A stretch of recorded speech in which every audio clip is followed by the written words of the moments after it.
Olá pessoal, bem-vindos a mais um episódio do Me Explica Direito.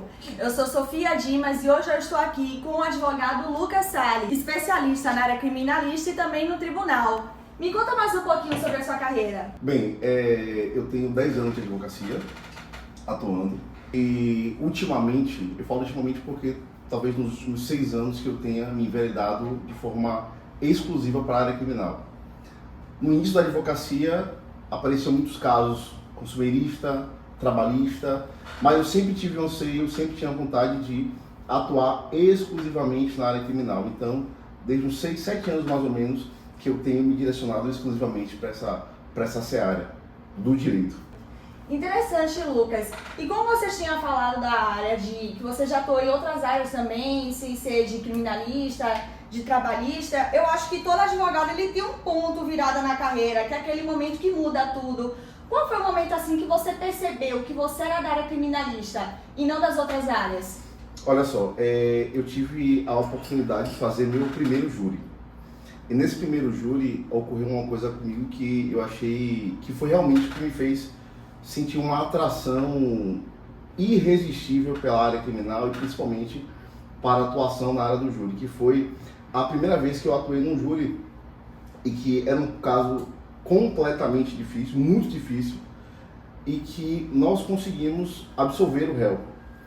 E aí ao final o promotor me chamou, teceu algumas palavras, elogiosas, e a família, os familiares, amigos da vítima ficaram lá de fora me esperando, no caso para me agredir. E aí aquela emoção, aquela sensação, meu Deus, que tensão é essa? Que área do direito tão viva é essa, sabe? Tão quente de se atuar. E é aí que eu me apaixonei e mergulhei de vez na área do júri. Mas foi só nesse momento, em outros momentos você nem pensava nessa área? Olha só, eu tinha uma curiosidade de saber como é que seria, certo? Porque para quem advoga, há um folclore no meio da advocacia de que a maior vitrine da advocacia criminal é o júri. Então eu queria, conhecer essa vitrine, como é que seria essa experiência. Então quando eu entrei, e tanto que foi um júri pro bono, foi um familiar de um grande amigo meu, e aí quando eu fiz esse júri e obtivemos esse resultado, que aí eu tive a certeza que essa é realmente a área que eu quero atuar. Você falou, Lucas, essa questão que você passou, dificuldade enquanto no momento que você estava se apaixonando pela área criminal, que você quase foi agredido, mas eu particularmente acho que a maior dificuldade enquanto a gente está ingressando na carreira de advogado é o preparatório enquanto OAB. Você enfrentou alguma dificuldade enquanto você estava tentando conquistar a carteirinha da OAB? Inúmeras. Engraçado que a vida do advogado, a dificuldade começa primeiro para você conseguir a carteira, para você começar a advogar, ter clientes, e a dificuldade não para por aí, Até os mais experientes ainda passam por dificuldades na atuação, questão do judiciário, mas quanto à aquisição, à conquista da carteira, a minha maior dificuldade à época foi a poder conciliar 2 estágios que eu tinha, além da faculdade, suprir as provas, matérias da faculdade. E também, eu lembro que na época meu filho também estava a caminho, só para você ter ideia. No dia que ia fazer a prova da OAB, na sexta-feira que antecedeu a prova, era a apresentação do meu TCC. Eu fui assaltado à tarde, à noite apresentei o TCC e tive que descansar no sábado para domingo fazer a prova. E eu lembro que, meu maior problema, a minha maior dificuldade mesmo era poder conciliar, tanto que eu sempre falo isso para meus colegas, amigos que querem fazer a prova da OAB. Eu estudava no ônibus, a caminho do outro estágio, no intervalo de um estágio para o outro, estudando, refazendo as provas por um aplicativo. Não sei nem se pode dizer, mas OAB de bolso. Então eu refazia as provas no caminho, Eu no ônibus fazendo as questões, lendo e tal. Então a minha grande dificuldade era poder conciliar o estudo, porque eu tinha a intenção de ter a carteira da OAB antes de me formar. Tanto que eu consegui a carteira no 9º semestre, porque a pressão era menor. Quando você termina a faculdade para ir fazer a prova da OAB, a pressão é muito maior, porque as pessoas cobram, olha, você já se formou, e agora a carteira? Então muitas pessoas já vão fazer a prova num estado de nervo enorme. Tanto que eu conheço pessoas que passaram em concursos públicos na área federal, mas não passaram na OAB. Que o grau de dificuldade, em tese, É um pouco maior. o concurso federal é muito maior, o grau de dificuldade, do que a prova da B. Então, a grande dificuldade foi essa. E você já pensou em alguma vez em desistir da carteirinha da OAB ou ir para alguma parte mais fácil? Ou tentar fazer algo que custasse mais com algum concurso? Olha só, a princípio, quando eu comecei a faculdade, eu pensava em concurso. Mas eu estagiei na Defensoria Pública, né? Na Defensoria Pública, o bom do estágio na Defensoria Pública é que me deu a oportunidade de certo modo, advogar, peticionar, atender pessoas. Então isso me fez nascer em mim, na verdade não fez nascer, mas me deu a certeza de que a advocacia seria, né, o caminho que eu deveria trilhar.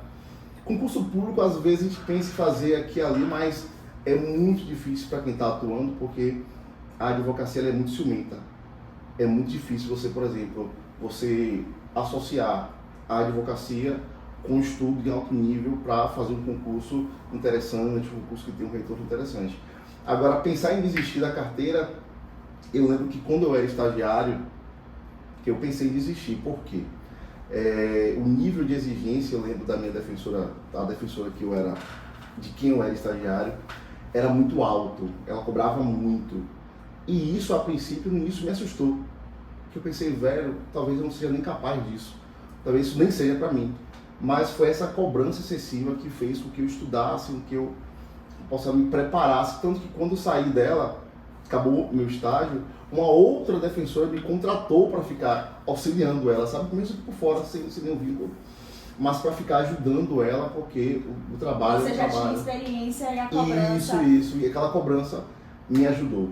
O único momento que me fez pensar em desistir, até mesmo do curso, foi esse momento que a cobrança aumentou muito, mas essa cobrança foi um ingrediente fundamental para a minha trajetória. Mas que bom que você persistiu. Agora, já que você conseguiu conquistar aquela carreira do OAB, já fica mais tranquilo, vamos agora para um outro desafio, para a questão profissional. Sim. Entrando mais na sua carreira, teve alguma questão jurídica muito absurda que você teve que enfrentar? Além dessa inicial que você tinha comentado? Teve sim. E não foi na área criminal. Se bem que na área criminal, todos os dias nós temos decisões absurdas, né? Sim. Clientes sem qualquer prova, que são condenados e tal. Mas o que teve uma situação que me marcou muito, inclusive teve até uma repercussão na época, foi que eu ajuizei uma ação e que nessa ação o juiz determinou uma condenação contra a operadora telefônica de R$ 7,63 mais ou menos. R$ 7,63. Isso teve, ou seja, na época, eu lembro até de um comentário que foi feito, eu postei isso na rede social, isso foi para a rádio, até juristas fora do país fizeram um comentário sobre essa decisão, e que era um valor tão baixo que não dava nem para comprar um Subway à época, um baratíssimo, sim, sabe? De tão revoltante. Essa decisão me trouxe uma revolta enorme à época. Talvez eu estava na minha primeiro ou segundo ano na advocacia. E foi uma decisão assim que beirou a humilhação, sabe? Enfim, que era um juiz, que no caso, hoje ele é desembargador do tribunal, mas era um juiz que já tinha uma fama de ser sempre contra o consumidor e a favor das empresas, e que nessa decisão era uma situação em que a operadora sempre descontava valores do crédito. Eu juntei todas as vezes que nós pedimos que não houvesse mais esse desconto indevido. E ele falou, olha, o desconto indevido deu até R$7, mande devolver aí ao réu aí, a autora da ação, R$7 e tanto, sem danos morais. E foi algo realmente, tanto que esse volta até hoje lá. Até hoje, isso já tem quase uns 10 anos, até hoje não pedimos para tirar esse valor, sei lá, de tão humilhante. E você não conseguiu reagir, tentar correr atrás? Não, corremos atrás. Nós, através de um recurso, né, como se foi um processo do juizado especial, nós fizemos a interposição de um recurso nominado. Esse recurso nominado foi para uma instância superior e a decisão foi mantida. E você mudou a sua ideia, seu pensamento correspondente ao judiciário com essa situação? Sim. Na verdade, tinha um livro que eu até recomendo a leitura, um livro de Francisco Carnelucci, As Misérias do Processo Penal. ele fala o seguinte: o maior advogado não é ninguém em frente ao pior juiz. Você muitas vezes pode ter a melhor tese, as melhores provas, mas o pior juiz, que não lê, que não presta atenção nas provas, ele pode julgar improcedente o seu pedido, porque ele é o juiz, quem decide é ele. Então, essa foi a lição que eu aprendi. Então, muitas vezes você pode ter a melhor das teses, mas se você não tiver um juiz, às vezes, comprometido com a justiça, ou pelo menos com a análise mais aprofundada das provas, não essa análise automática que você vê, passa o olho e fala, eu achei que está certo. Ou até mesmo, hoje em dia, como algumas decisões são feitas por inteligência artificial, né? Pegam-se o resumo do processo, dá para a inteligência, e a inteligência diz quem tem razão, se A ou se B. Realmente uma questão muito difícil. A situação desse caso que o senhor trouxe. Mas eu acho também que, além do magistrado, outras questões também podem influenciar na decisão jurídica, como a mídia.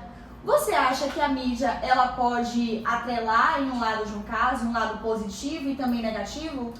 Completamente, completamente. A mídia, ela é um poder, né? E ela é um imenso poder. Perceba que há um tempo o acesso às grandes mídias era mais limitado, né? Sim. Nem todo mundo tinha internet. Para você ter acesso à internet, as notícias, você tinha que sentar, você tinha que abrir um site de notícias para ter acesso. Mas hoje, nós temos acesso a notícias o tempo todo. Por exemplo, você pode colocar uma chamada, as pessoas não leem o processo, não conhecem os autos, mas se sentem capazes de expor as suas opiniões, sabe? Por exemplo, eu estava lendo ontem um caso do cachorro-orelha, e o advogado que postou, né, que ele representou os menores ou um dos menores, mas que atuou nesse caso na área defensiva, quando ele postou isso, várias mensagens vieram questionando, né, a decisão. E o comentário que ele colocava era a resposta: você leu o processo? Você conhecia o processo? Ou seja, muitas vezes a mídia influencia pessoas. Como influenciar pessoas, pode também influenciar o magistrado.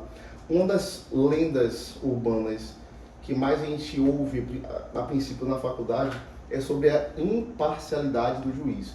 Mas Sim. Como ser imparcial se ele também faz parte da sociedade?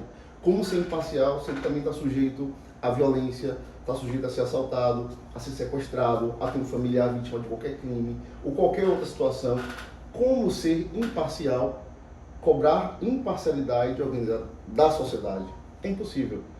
Então eu acredito que a mídia, assim como tem o poder de impulsionar de forma favorável uma decisão, uma investigação, uma responsabilização, por exemplo, da mídia, destacar a atuação de alguém que teria, por exemplo, olha, alguém fotografou, jogou na mídia, alguém, como posso falar, jogando fora entulhos em uma área de conservação, em uma área de preservação. Bom, na Praia do Forte, a mídia vai ter o poder de fazer com que as autoridades investiguem e responsabilizem aquela pessoa. Mas também, a mídia também tem o poder de direcionar, né, a população, a sociedade e o judiciário a reconhecer alguém como, por exemplo, que teria feito um crime, sendo que essa pessoa é inocente, porque muitas vezes o que o Estado quer é dar uma resposta à sociedade. Não precisa necessariamente ser uma resposta justa, não precisa necessariamente ser uma resposta certa, mas precisa dar uma resposta. E isso muitas vezes pode levar a uma situação de injustiça. E é muito mais difícil para a sociedade até entender, junto com a questão da mídia, porque eu acredito que a mídia ela influencia um pouco a população, não deixa mais ela ser imparcial, mas torna ela tomar lados parciais.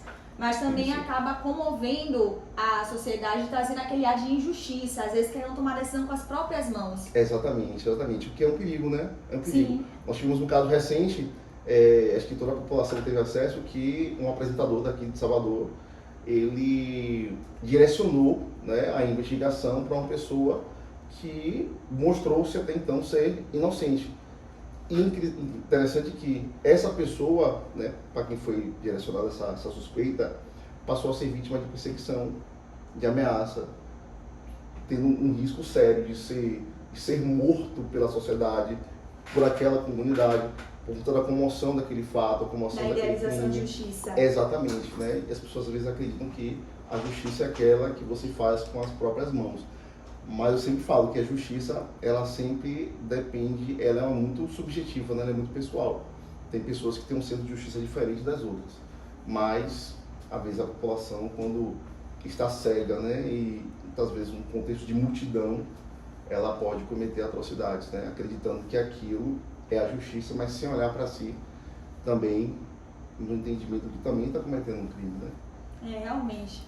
Agora uma dúvida bem rapidinha para quem está começando, né, na carreira de advocacia ou também na questão jurídica, até também para o magistrado, caso queira conseguir, mas focado mesmo para a advocacia. Sim. O que você acha para conseguir cliente? O que um advogado ali poderia fazer? Olha só, eu acho que a receita principal é credibilidade, tá? Credibilidade.